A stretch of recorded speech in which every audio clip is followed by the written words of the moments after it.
Feche seus olhos, vamos orar, amém, irmãos? Pai, nós te damos graças, ó Deus, por tua fidelidade, pela tua graça, pelo teu amor, por tua misericórdia, Deus. Agradecemos porque até aqui o Senhor tem nos ajudado, até aqui o Senhor tem cuidado de nós, até aqui o Senhor tem nos livrado de todo mal, o Senhor tem cuidado da sua igreja, do teu povo, Senhor Jesus. Obrigado pela graça, Senhor, de me permitir estar aqui hoje, Pai, ministrando ao coração da tua igreja, Pai. E eu sei que eu não tenho nada a oferecer aos teus filhos, Pai, mas a tua palavra sim, Senhor. Essa é viva e eficaz e é capaz de discernir, Pai, juntas e medulas, espírito, Senhor. Ela é perfeita, Deus. Ela que nos alimenta, ela que nos orienta, ela que nos direciona, Pai. E apesar de mim, que o Senhor encontre, Pai, nessa noite lugar, Pai, no coração da tua igreja, Pai. Tira todo impedimento, Espírito Santo, para que a palavra da verdade alcance o coração dos teus filhos, Pai. Que nessa noite algo sobrenatural venha acontecer no meio da tua igreja, Senhor. Que o teu Espírito encontre lugar e que o teu nome venha a ser cada dia mais glorificado, em nome de Jesus. Amém? Amém, irmãos. A gente está caminhando para o fim de 2021. Foi um ano com algumas situações que a gente ainda não se habituou, mas eu não quero falar sobre isso, porque eu já estou pensando em 2022, amém? E pensando nisso, tenho meditado algumas coisas e eu percebi que ao longo desse ano de 2021, Deus tratou algumas coisas primeiro comigo no meu coração, muito relacionado à igreja. Então assim, não sei se eu posso dizer dessa forma, mas não estou como o apóstolo Paulo, mas eu tenho sempre muita preocupação com a igreja de Jesus. Eu tenho sempre muita preocupação com o caminhar da igreja. E isso é uma coisa que o pastor Gabriel, que às vezes conversa muito comigo, e outras pessoas assim, eu me preocupo muito com a igreja. Me preocupo muito com o corpo. Porque Jesus, quando ele estava ali para ser assunto aos céus, ele disse ali para os seus discípulos em Mateus 28, você sabe, ide por todo mundo e pregar o evangelho. E ele deu instruções claras que nós devemos ter uma missão. Nós somos comissionados. Ele fala também em Marcos a mesma coisa, e vos dou autoridade para pisar em serpentes e escorpiões. E eu percebo algumas coisas que às vezes a gente vai deixando algumas coisas de lado, e a gente não pode esquecer de algumas coisas que, sabe? Eu acho que nós não devemos esquecer nada da palavra de Deus, mas algumas coisas principalmente porque elas dizem diretamente do nosso serviço a Jesus, não é? E nós somos igreja individualmente, mas nós também somos igreja coletivamente, amém? Então assim, você é a igreja. Você que está sentado nessa cadeira, nessa noite ou em casa, você é a igreja. Mas essa igreja só é igreja quando ela faz parte de quê? Faz parte de um corpo. E esse corpo, ele precisa o quê? Se movimentar. Porque quando um corpo não se movimenta, e eu já vou entrar na escritura, o que acontece com um corpo que não se movimenta? Hoje eu estou alegre, porque hoje eu vi alguns irmãos ali na Pampulha, na volta da Pampulha, nossos maratonistas aí, pastor Gabriel, Giza, Nelsinho, Juninho, Alisson, Simone, e eles passaram por mim, e eu pensando, isso é corpo. E o que acontece? O corpo, quando não movimenta, o que acontece? Uma das primeiras coisas de um corpo, quando não se movimenta, ele atrofia. Amém? Talvez você é uma pessoa que não faz nenhum tipo de exercício físico, e você, assim como eu, não consegue pôr a mão na ponta do pé. Talvez você é uma pessoa que não se movimenta como eu, não corre como os meninos correm. E você, qualquer caminhada que você vai, qualquer ida à padaria ou supermercado, você chega lá ofegante, porque você não movimenta. E a tendência do corpo que não é usado é o que? Ele atrofiar. Outra coisa que acontece com um corpo que não se movimenta é a obesidade. Um corpo que não movimenta, ele tende o que, irmão? Ele tende a engordar, ele tende a juntar massa. E quanto mais massa esse corpo tem, mais difícil é o movimento. E por que eu estou dizendo, contextualizando isso? É porque também é assim a igreja de Jesus. Uma igreja de Jesus, quanto mais obesa espiritualmente é, menos ela tem força para prosseguir, menos ela tem ânimo para avançar, menos ela tem condição de caminhar, porque ela está pesada. Ela está pesada. Há uma característica no corpo humano que um membro que ele, muitas vezes, ele perde a função. O que acontece com ele? Ele é amputado, porque é melhor, às vezes, uma pessoa ter uma única perna que de alguma forma ela funcione, do que ter duas pernas que uma funciona e a outra é apenas peso.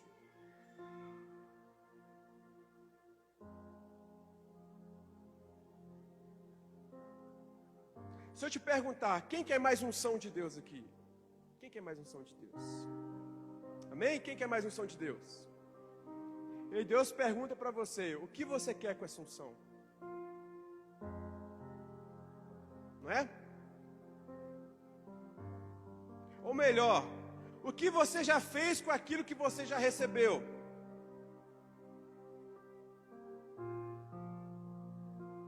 Não é isso? É engraçado, né? Quando a gente pergunta, olha só como é que a gente é, irmãos. Quando a gente fala assim, quem quer mais unção? Automaticamente nós dizemos, eu quero mais. Mas a segunda pergunta, o que você quer, o que você vai fazer com a unção que você vai receber? O que você vai fazer com aquilo que você vai receber do alto? Aí eu faço uma terceira pergunta, o que você já tem feito com aquilo que você já recebeu do alto? Porque eu estou fazendo esse balanço em 2021. Eu não sei se você faz isso, mas eu já estou fazendo o balanço do Ricardo de 2021. Como foi o meu trabalho para Jesus nesse ano? O que eu fiz para o reino? O que eu fiz como igreja individualmente e o que eu fiz como corpo coletivamente? O que eu fiz para o reino? Quando a gente lê Atos capítulo 1, a gente vai ver que Lucas escreveu, deu destaque para a ascensão de Jesus. Jesus passa 40 dias com os discípulos e depois ele é assunto aos céus. Quando nós lemos Atos capítulo 2, a Bíblia registra a descida do Espírito Santo. Aqueles homens que ficaram confinados por um tempo, depois eles estão ali em Jerusalém e desce sobre eles o Espírito Santo. Atos capítulo 3 começa com uma cura de um aleijado ali na porta do templo. E aquilo foi um rebuliço em Jerusalém. Porque aquele Jesus que curava, que fazia, acontecia, aquele Jesus já não era. Porque eles mataram Jesus. E eles acharam que matando Jesus tudo estaria resolvido. Mas algo extraordinário acontece, irmão. Isso não pode sair da nossa cabeça. A ressurreição de Cristo, irmão. Sem ressurreição não há evangelho. E Jesus ressuscita e aparece aqueles homens e dá instruções. O Espírito Santo cumpre a promessa. Em Atos capítulo 3 acontece aquela cura. E eu quero entrar aqui em Atos capítulo 4. Se você tiver com a sua Bíblia aberta, puder me acompanhar, por favor. Eu vou ler do versículo 1 até o versículo 31. Deixa eu ver aqui se é o 31. Até o 31 eu vou ler um pouco mais desse texto. Enquanto Pedro e João falavam ao povo, chegaram os sacerdotes, o capitão da guarda do templo e os saduceus. Eles estavam muito perturbados porque os apóstolos estavam ensinando o povo e proclamando em Jesus a ressurreição dos mortos. Para um pouquinho.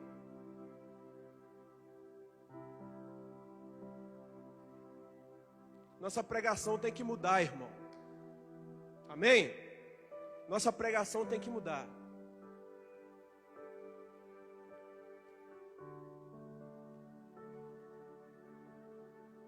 Quando eu olho para a Escritura, e a culpa é nossa, dessa igreja moderna, porque nós pregamos o evangelho que não é o evangelho da Escritura. Porque quando eu olho para cá, os apóstolos estavam ensinando o povo e proclamando em Jesus a ressurreição dos mortos. Mas o que acontece hoje é que nós pregamos o evangelho da garantia do bem-estar. Nós pregamos o evangelho da garantia da bênção. Nós pregamos o evangelho positivista, onde eu determino as coisas para Deus e essas coisas elas vão acontecer. E não é assim na Escritura. Não é assim na Escritura. A Escritura não diz sobre isso. A Escritura diz que esses homens pregavam um Jesus ressurreto. E esse tem que ser o motivo da nossa fé. Um Jesus que ressuscitou. E se isso não for suficiente para nós crermos, irmãos, nós estamos no lugar errado, na hora errada, fazendo a coisa errada. Era melhor você estar na sua casa assistindo o jogo do Atlético, se você for atleticano, para vê-lo ganhar ou perder, ou cruzeirense para secá-lo, do que estar aqui. Porque qualquer outra coisa, além de um Cristo ressurreto, se não for suficiente para nós isso, irmão, a gente está no lugar errado. Porque essa igreja, irmãos, essa igreja crescia em cima dessa verdade. Essa igreja crescia em cima desse fundamento de um Cristo ressurreto.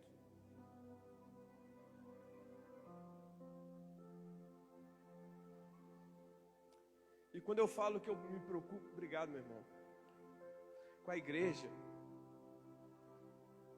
é porque a gente prega muitas vezes um evangelho que te faz bem, que te promete coisas que Cristo não te prometeu. A gente prega o evangelho de coisas que Cristo não ofereceu.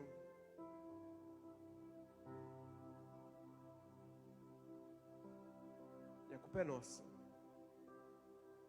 A culpa é de quem está pregando, seja no púlpito ou seja pelas ruas, seja no púlpito ou seja no seu local de trabalho, na sua casa, quando você promete coisas que Cristo não prometeu. O que Jesus prometeu, irmão, é que Ele estaria conosco todos os dias até a consumação dos séculos. Jesus prometeu que aquele que vai a Ele de maneira alguma é lançado fora.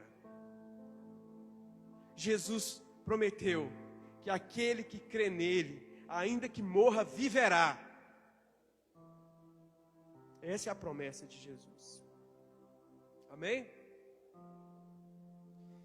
Então, quando a gente fala para você, ou você ouve por aí, que Cristo vai fazer, que Deus vai te abençoar, que vai acontecer, irmão, muitas vezes a gente está falando em nosso nome, não é no nome de Deus.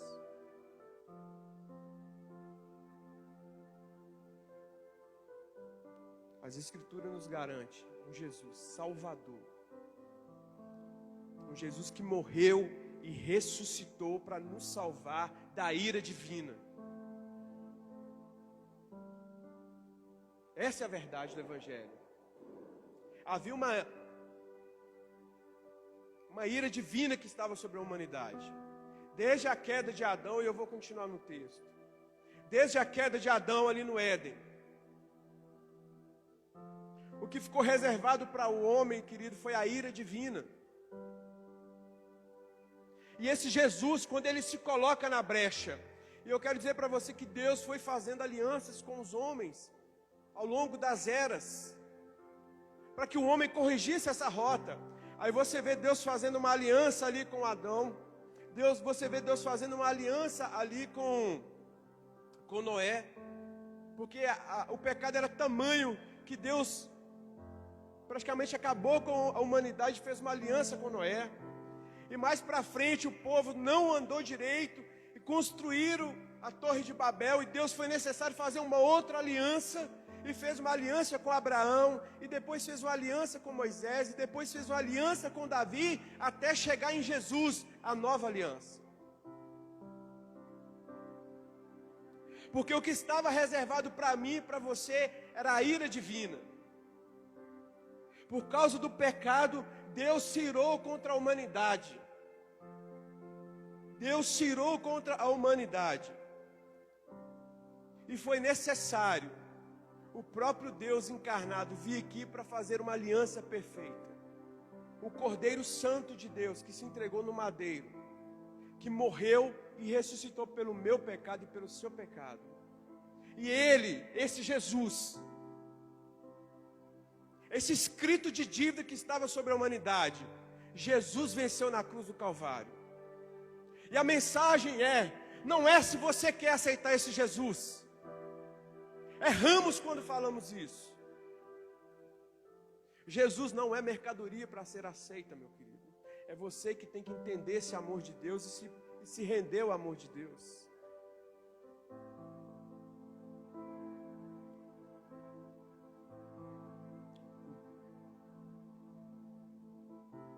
Eu não tenho que aceitar Jesus. É Jesus que me aceita.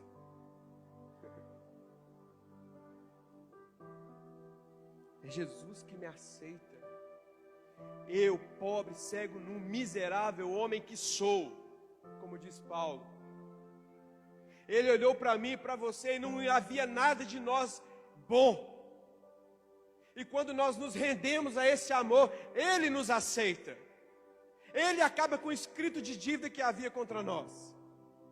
Essa é a mensagem que nós temos que pregar para os últimos dias. Essa é a mensagem que Deus tem que colocar nos nossos corações, pregadores, homens e mulheres de Deus, corpo de Cristo. Não é uma mensagem que vai nos garantir alguma coisa nesse mundo, meu irmão, não. Não. Verso 3. Agarraram Pedro e João, e como já estava anoitecendo, os colocaram na prisão até o dia seguinte. Mas muitos dos que tinham ouvido a mensagem creram, chegando o número dos homens que creram a perto de 5.000 homens. E qual que era a mensagem? Cristo ressuscitou. Cristo ressuscitou. Pedro e João não estavam dizendo, vocês vão ganhar muitas coisas nessa vida. No dia seguinte, as autoridades, os líderes religiosos e os mestres da lei reuniram-se em Jerusalém. Estavam ali Anás, o sumo sacerdote, bem como Caifás, João, Alexandre e todos que eram da família do sumo sacerdote. Mandaram trazer Pedro e João diante deles e começaram a interrogá-los. Com que poder ou em nome de quem vocês fizeram isso? Então Pedro, cheio do Espírito Santo, disse-lhes, autoridades e líderes do povo, visto que hoje somos chamados para prestar contas de um ato de bondade em favor de um aleijado, sendo interrogados acerca de como ele foi curado, saibam os senhores e todo o povo de Israel que por meio do nome de Jesus Cristo Nazareno, a quem os senhores crucificaram, mas a quem Deus ressuscitou dos mortos, este homem está aí curado diante dos senhores. Este Jesus é a pedra que vocês construtores rejeitaram e que se tornou a pedra angular. Não há salvação em nenhum outro, pois debaixo do céu, e não há outro nome dado aos homens pelo qual devamos ser salvos. E quando eu estava lendo esse texto, o Espírito Santo gritou algo no meu coração. Sabe o que falta para nós hoje, irmãos? Coragem para viver e pregar o Evangelho. Coragem. Coragem.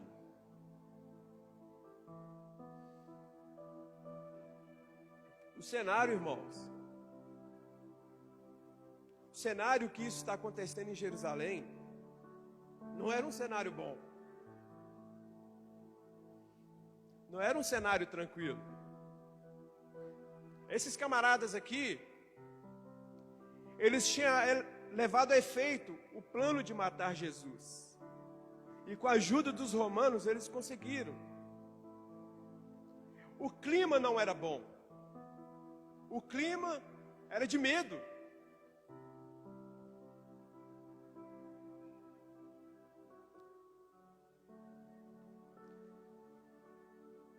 Verso 10: saibam os senhores e todo o povo de Israel, que por meio do nome de Jesus Cristo Nazareno, a quem os senhores crucificaram, mas a quem Deus ressuscitou dos mortos, este homem é quem está aí curado diante dos senhores. Este Jesus, a pedra que vocês rejeitaram, se tornou pedra angular. E não há salvação em nenhum outro, pois debaixo do céu, e não há nenhum outro nome dado aos homens pelo qual devamos ser salvos. Verso 13: vendo a coragem. Em algumas Bíblias está intrepidez, ousadia, mas vendo a coragem de Pedro e João e percebendo que eram homens comuns,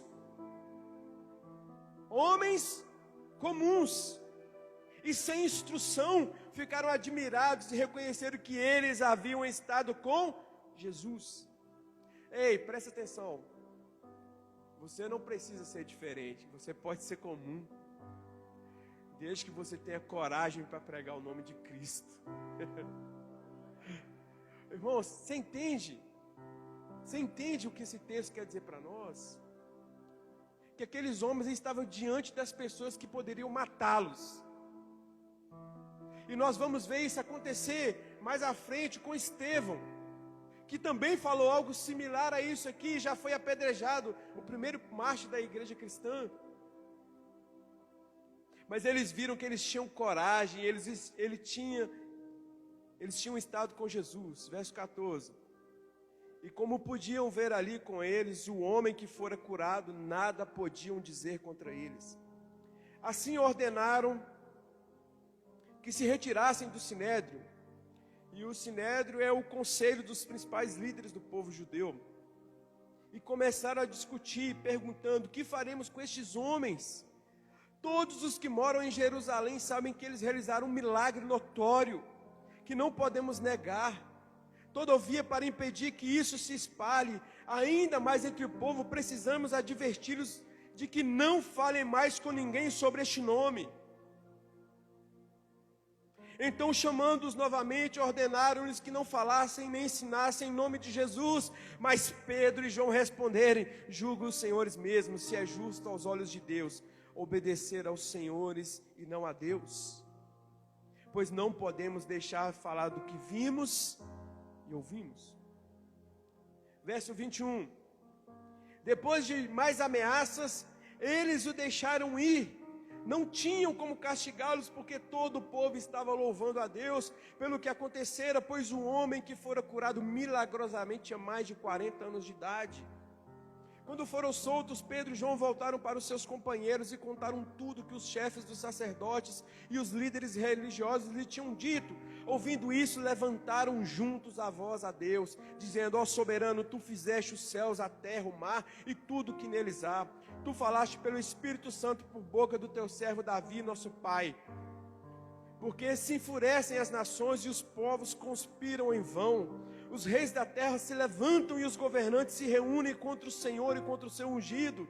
Verso 27, de fato Herodes e Pôncio Pilatos reuniram-se com os gentios e com o povo de Israel nessa cidade para conspirar contra o teu servo, Santo Jesus, a quem ungiste. Fizeram o que o teu poder e a tua vontade haviam decidido de antemão que acontecesse. Agora, Senhor, considera as ameaças deles e capacita os teus servos, para anunciarem a tua palavra corajosamente. Estende a tua mão para curar e realizar sinais e maravilhas por meio do nome do teu santo servo Jesus. Depois de orarem, tremeu o lugar em que estavam reunidos. Todos ficaram cheios do Espírito Santo e anunciavam corajosamente a palavra de Deus. Que dia que nós temos orado assim? Capacita-nos, ó Deus, corajosamente para anunciar o Evangelho.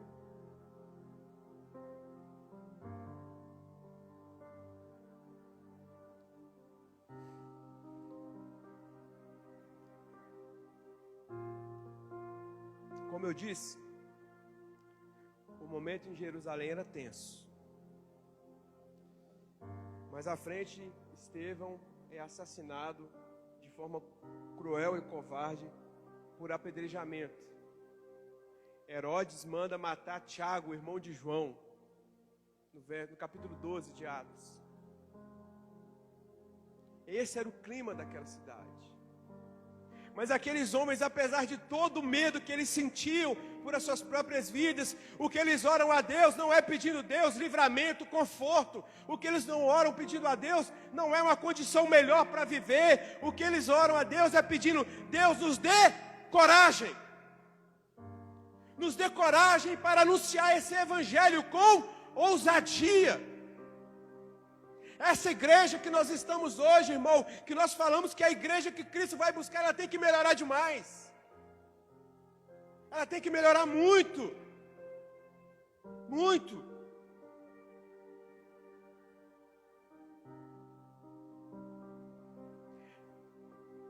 Pedimos a Deus, me dá mais unção, mas para que eu quero mais unção? O que eu tenho feito com aquilo que Deus já colocou em minhas mãos?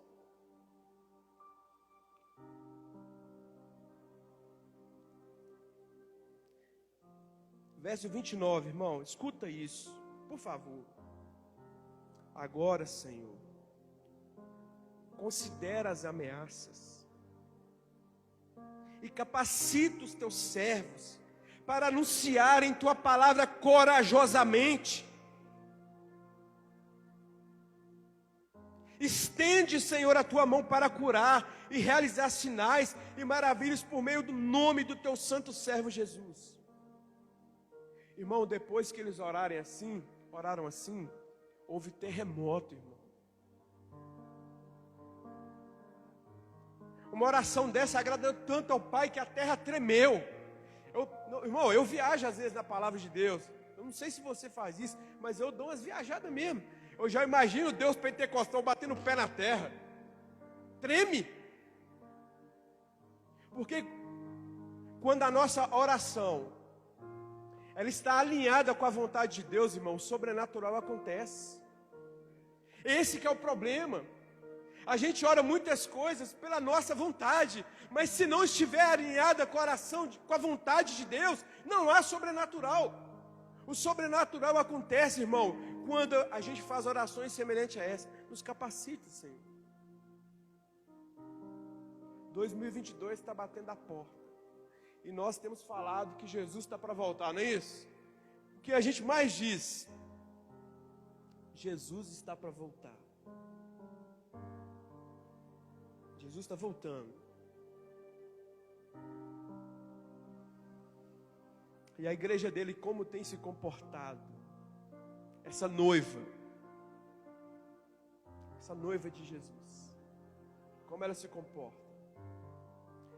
Amados, há duas coisas terríveis para nós, e eu já vou falar sobre elas.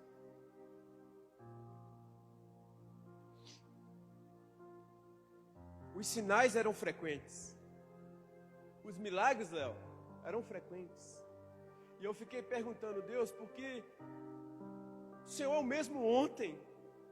Hebreus 13:6 diz que o Senhor é o mesmo ontem, o Senhor é o mesmo hoje, e o Senhor é o mesmo eternamente.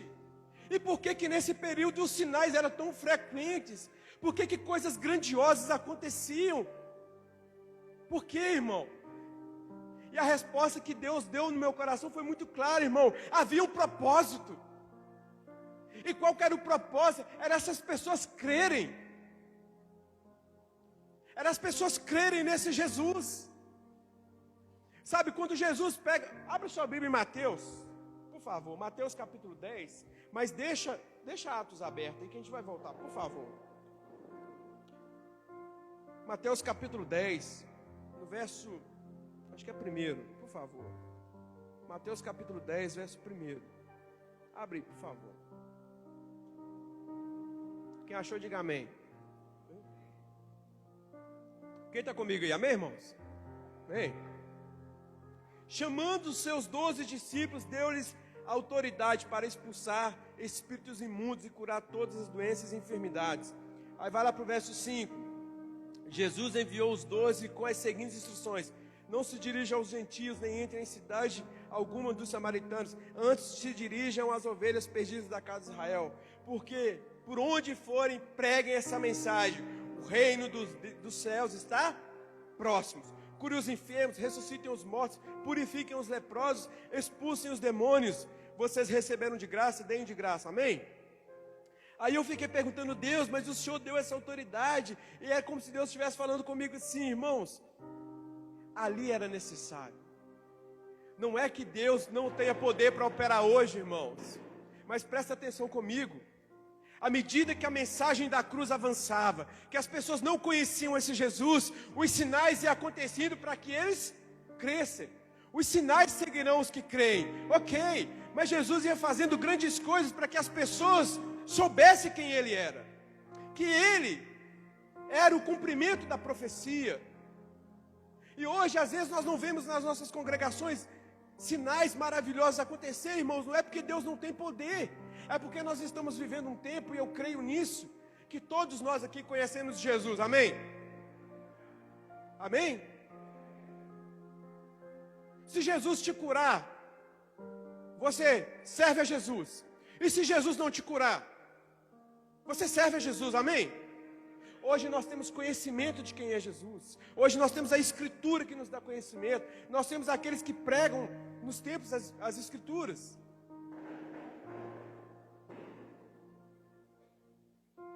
Se Deus fizer, como disse Sadraque, Mesaque e Abednego, Ele é Deus. Mas se Ele não fizer, ó rei, fica tu sabendo. Irmão, imagina isso. Que para nós não muda nada. Se Jesus me curar, Ele é Deus. Se Jesus não me curar, Ele continua sendo Deus. Porque eu não ando por aquilo que Ele faz, eu ando com Ele porque Ele é. É isso. É isso. Sabe quando eu penso que Jesus vai voltar a fazer esses sinais e maravilhas? Escuta. Quando eu e você formos para lugares onde ninguém ouviu o Evangelho. Ninguém. Nós seremos assim como o apóstolo Paulo, quando chegava naqueles lugares que ninguém conhecia Jesus.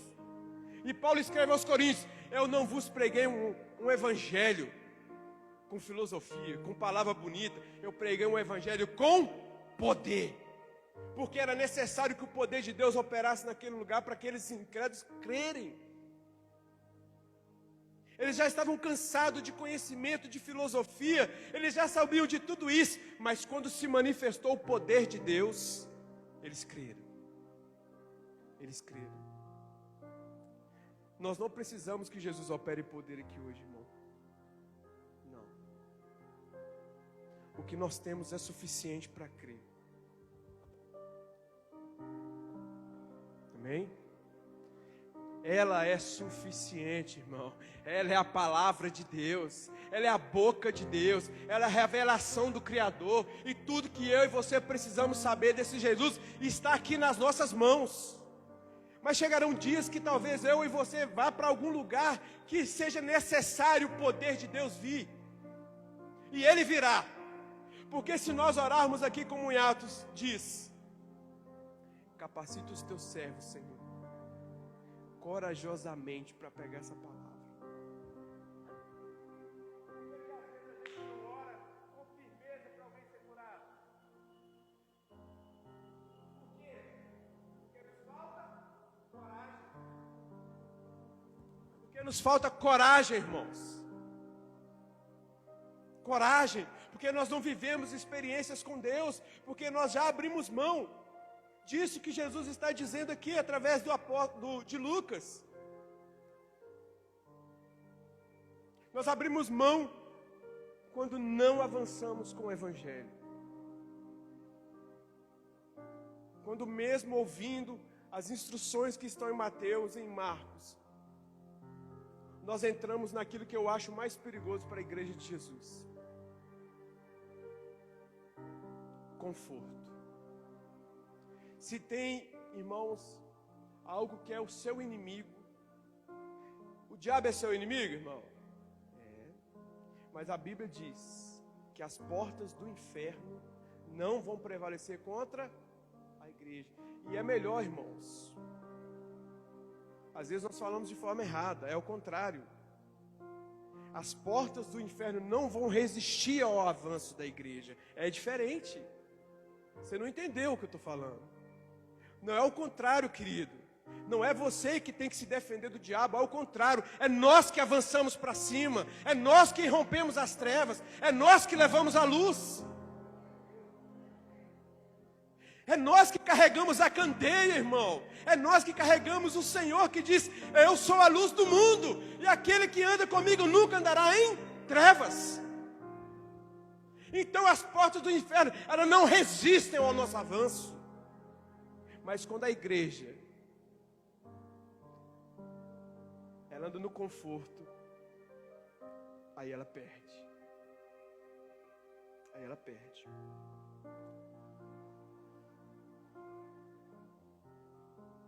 Se tem uma coisa que derrota crente, irmão, o pecado, você sabe que esse aí é ó concurso, ele está acima da média. Esse aí te derruba mesmo, não tem jeito não. Mas você pode levar uma vida santa, justa e piedosa. Mas se tem algo que nos derruba, chama-se conforto. Olha que interessante. Os judeus, quando foram levados cativos à Babilônia, que Nabucodonosor destruiu Jerusalém, e levou em cumprimento das profecias que estavam em Jeremias, e eles permaneceram 70 anos cativos na Babilônia, e chegado o tempo da profecia se cumprir, eles retornaram para Jerusalém, diferentemente do período que estava no Egito. Escute bem, no Egito, os israelitas eram escravos, eles estavam o quê? Escravizados, era chibata, era chicote, era sofrimento, e chegou em algum momento, o que eles fizeram? Eles clamaram a Deus resgatou. Na Babilônia, alguns tinham vida muito boa. Se você olhar e pegar Sadraque, Mesaque, Abednego, Daniel, você vê que eles já tinham uma vida confortável. E muitos se estabeleceram ali nos territórios da Babilônia. E quando Deus move o coração do rei Ciro, do rei persa, e ele dá um decreto para que eles voltem para Jerusalém e reconstruam Jerusalém, adivinha? Não era obrigado a ir. Olha que interessante isso. Ciro não disse assim: todos vocês de origem judaica, vocês judeus, vocês são obrigados a voltar para Jerusalém e reconstruir o templo, reconstruir os muros, e lá, Esdras e Neemias. A Bíblia diz em Esdras que todo aquele que teve um coração voluntário. Sabe o que significa isso, irmãos? Nem todos voltaram. Nem todos voltaram para a sua terra. Nem todos voltaram. E por que não voltaram? Porque a vida lá na Babilônia estava muito boa. Comia-se bem. Tinha terra. A gente vê isso na peregrinação no deserto. Melhor está onde? No Egito. Que ainda tínhamos um pouco de conforto. Por que eu estou falando isso, meus irmãos? Em Mateus capítulo 6, Jesus nos dá no Sermão do Monte, ele nos fala, Mateus 6,19, por favor, irmãos, bota lá, por favor. Quem está comigo, irmãos, amém? Está entendendo?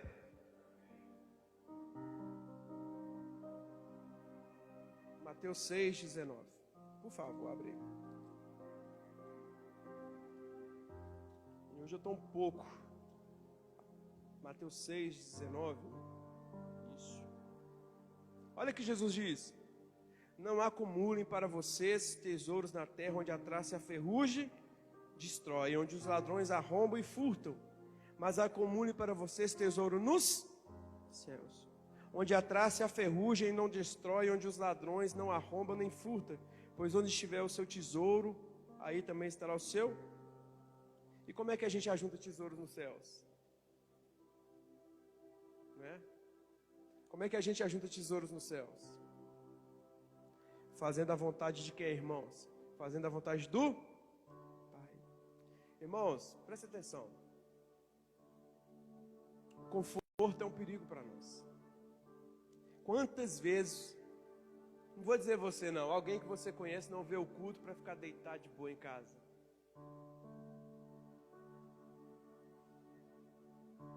Quantas vezes deixamos de fazer alguma coisa para o reino, para não fazer nada para nós? Porque eu mereço um descanso, porque eu mereço isso, porque eu mereço. Eu até concordo, irmãos, mas há tempo para todas as coisas debaixo do sol. Amém?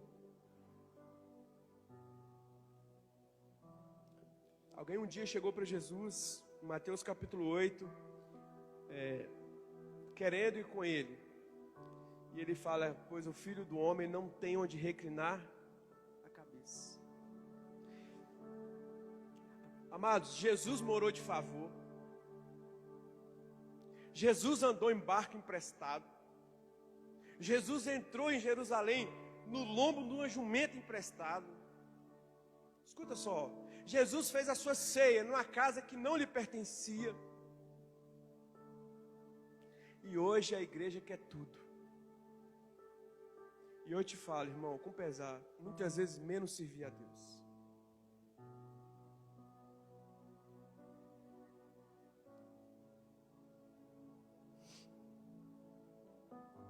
A igreja de hoje, ela vive em busca de ter coisas, mas ela está esquecendo que ela é. Ela busca ter, mas ela esquece que ela é. Nós estamos nos perdendo na nossa busca, irmão. Estamos perdendo a nossa essência de igreja. Irmãos, olha para mim, por favor. Por favor. Paulo nunca comprou um lote. Na Bíblia tem que Paulo comprou um lote? Tem? Se tiver isso, me ajuda. Na Bíblia não diz que Paulo sentou um tijolo.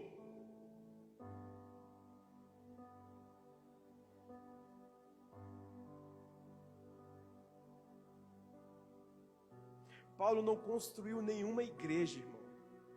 Mas Paulo edificou dezenas de igrejas. Você entende? Nós estamos preocupados com aquilo que é perecível, meu amado. Nós estamos preocupados com aquilo que a traça e a ferrugem consome. Mas, irmãos, isso para Deus não é nada. Nós poderíamos estar cultuando a Deus na rua, na praça, se não tivesse o templo. Mas nós fazemos questão das estruturas, irmãos. Nós fazemos questão da máquina, do movimento da máquina. Deus fala para ele, eu nunca pedi um tempo para vocês.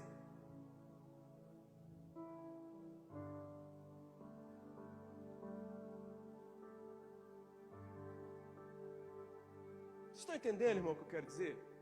Vocês estão entendendo?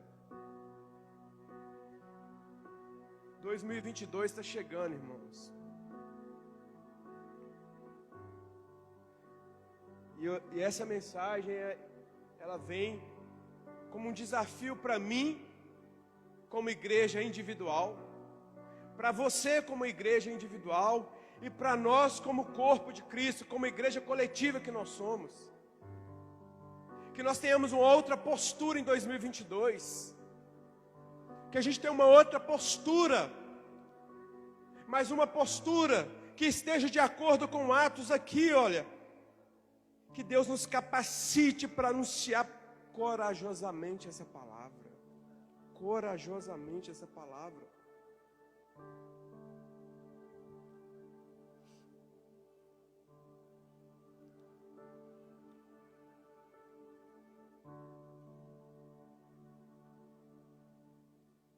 Irmãos, eu não sei se você está entendendo que o meu espírito quer transmitir ao seu espírito como igreja. Eu não sei se Deus está conseguindo alcançar o seu coração.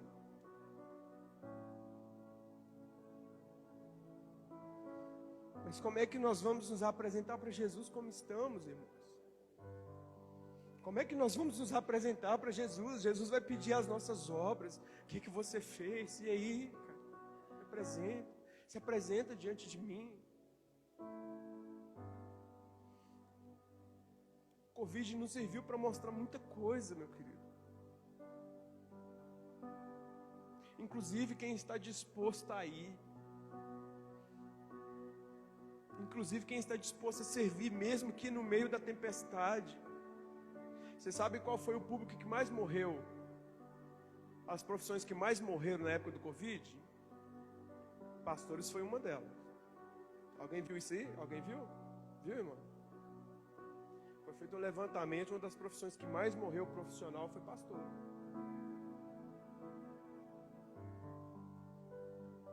Homens que não pararam de trabalhar. E eu não estou dizendo que nós paramos de trabalhar, não é isso. É porque sempre foi assim, meus irmãos. Onde havia o caos, onde havia guerra, a igreja entrava para salvar. E não mudou. E o nosso problema é que nós estamos apegados demais ao nosso conforto, às nossas coisas, que nós não avançamos contra as portas do inferno.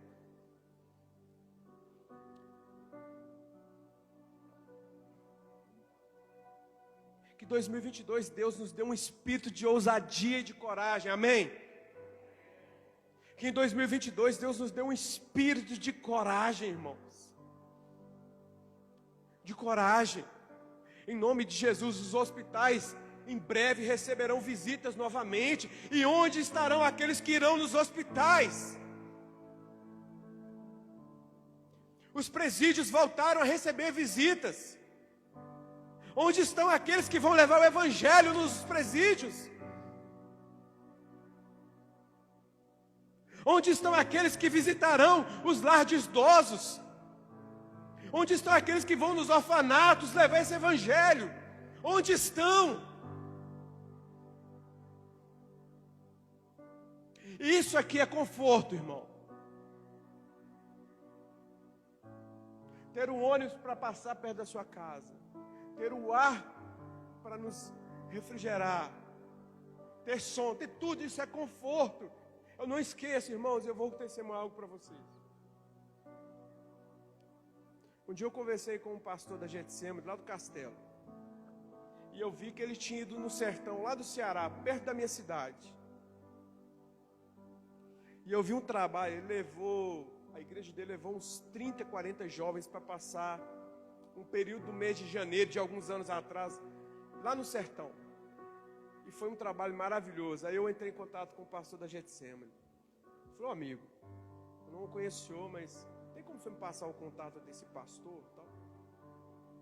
E ele me passou o contato, e esse pastor da Getsemane me testemunhou que o quanto foi edificante para a juventude da igreja dele.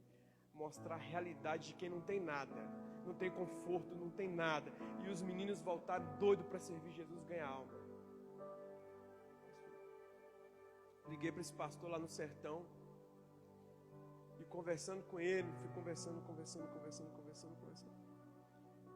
Cheio de vontade de ir para o sertão, já conversei com o pastor Mesaque a respeito. Coração queima, irmão. Queima, vontade de largar tudo para o alto e ir embora. Porque há um grito no meu peito que não me dá sossego, que é esse evangelho. E essa paixão, irmão, ela tem que estar viva em nós. Aí um dia, eu estava em casa, irmão. Tinha conversado com ele uns dias e eu estava em casa. E eu não tinha dinheiro. Novidade, né, irmão? Não tinha dinheiro. Talvez essa notícia é nova para vocês. Eu não tinha dinheiro. E eu senti uma vontade de dar uma oferta para aquele pastor. Uma vontade. Eu não sabia por quê. E era no final de ano, uma data como essa de dezembro. Aí eu liguei para o pastor Andes, que estava na liderança da mocidade. Falei, pastor, tem algum dinheiro no caixa dos jovens? Ele falou, pastor, acho que tem uns R$500 lá, uns 300, alguma coisa assim. Ele falou, pastor, estou precisando que você me doe esse dinheiro. Ele, por que você está precisando? Eu falei, não, porque eu vou doar esse dinheiro. Eu estou precisando que você me dá dinheiro para eu dar dinheiro. Aí foi por quê? Aí eu expliquei, eu estou queimando meu coração de ofertar para alguém. Aí expliquei para ele, na hora, transferiu o dinheiro para mim. E na hora eu liguei para esse pastor e falei, pastor, qual que é a conta do senhor? Tal. Mandei o dinheiro para ele. Irmãos, na hora, e eu falo, isso eu me emociono. Ele tirou a foto do carro dele na oficina, no valor que eu mandei de oferta para ele, consertar o carro, que era o trabalho que fazia o trabalho missionário. E ele estava falando com Deus, Deus, será que tem valido a pena? Porque eu estou chegando no final do ano, eu não tenho nada para minha família, o pastor da igreja.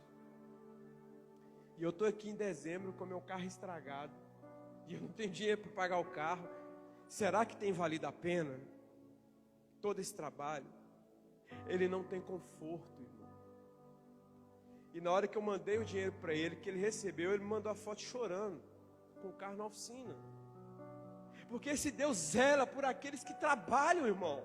Esse Jesus zela por aqueles que honram o nome dele. Ele não deixa faltar, irmão, ele atende a necessidade. Aí ficou feliz demais. Aí um dia ele me mandou uma foto, num culto. Eles têm uma igreja em Juazeiro do Norte. E ele numa pirambeira, meus irmãos, uma pirambeira.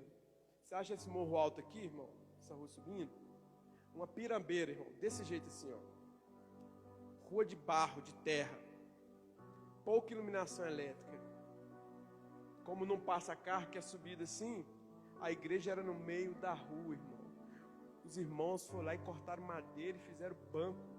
Colocaram forquilhas assim, ó. Colocaram uma trave no meio. E eu olhei para essas coisas e falei, Deus, nós temos muito conforto, Senhor. E o que nós estamos feitos com tudo que Deus tem nos dado de recurso, de obra, de tudo, irmãos. Porque esse Jesus vai voltar para buscar uma igreja, meu irmão. Mas que igreja que ele vai se agradar, irmãos? Ele vai se agradar de Filadélfia.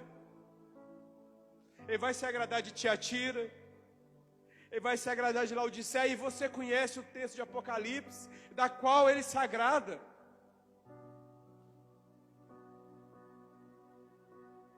E eu caminho para o fim, irmãos. Se você puder abrir sua Bíblia em 2 Timóteo, segunda carta do apóstolo Paulo ao Timóteo.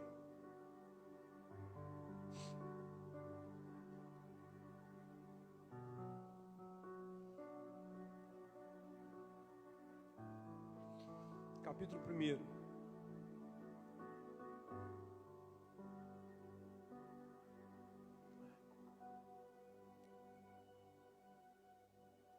Eu falei segunda carta, meus irmãos? Me perdoe, eu acho que é a primeira, perdão. Desculpa.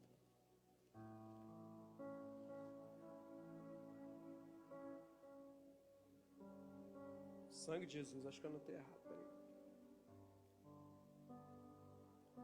Ô irmão, me dá só um minutinho, por favor. É segunda mesmo, irmão, desculpa, perdão. Segunda carta do apóstolo Paulo a Timóteo, capítulo 1. A partir do verso 3. E eu caminho para o fim aqui.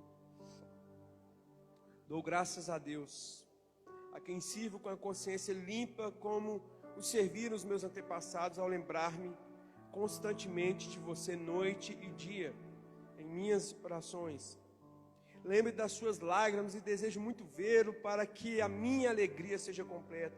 Recordo-me da sua fé não fingida, que primeiro habitou em sua avó Lóide e em sua mãe Eunice.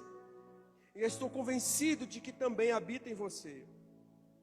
Por essa razão, torno a lembrar-lhe que mantenha viva a chama do dom de Deus que está em você, mediante a imposição das minhas mãos. Verso 7. Pois Deus não nos deu um espírito de covardia, mas de poder, de amor e de equilíbrio. Amém? Olha só, irmãos, quando Paulo fala aqui, mantenha viva a chama do dom de Deus. Quando acontece o batismo com o Espírito Santo, que Pedro fala do arrependimento, e cada um seja batizado e receba o dom do... Se você já foi batizado em Deus, meu irmão, você tem esse dom do Espírito Santo. E Deus não te deu um espírito de covardia. Deus te deu um espírito de poder. E esse poder é o poder que nós precisamos para realizar os sinais e maravilhas que Deus tem em sua palavra. Amém?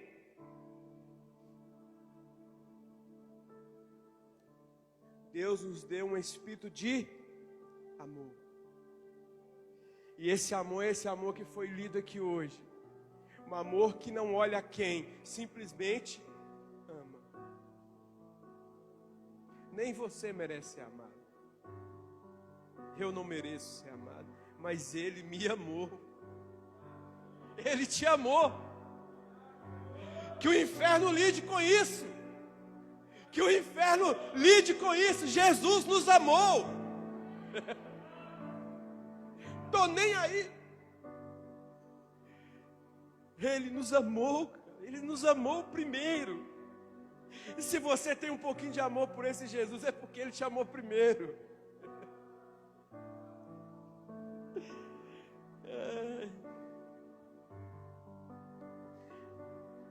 Ai, Jesus. E equilíbrio no espírito.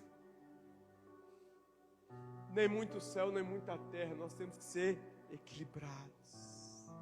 Nem tudo é espiritual, nem tudo é terreno, irmão. Há coisas que são espirituais e aquilo que é espiritual se discerne no espírito.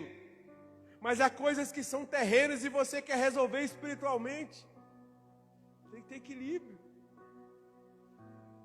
Você faz bobagem, eu faço bobagem aqui no terreno e queremos que se resolva no espírito. Não, irmão. O que se resolve no espírito é aquilo que é espiritual.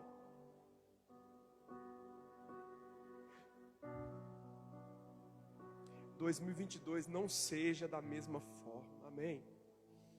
Amém, irmãos?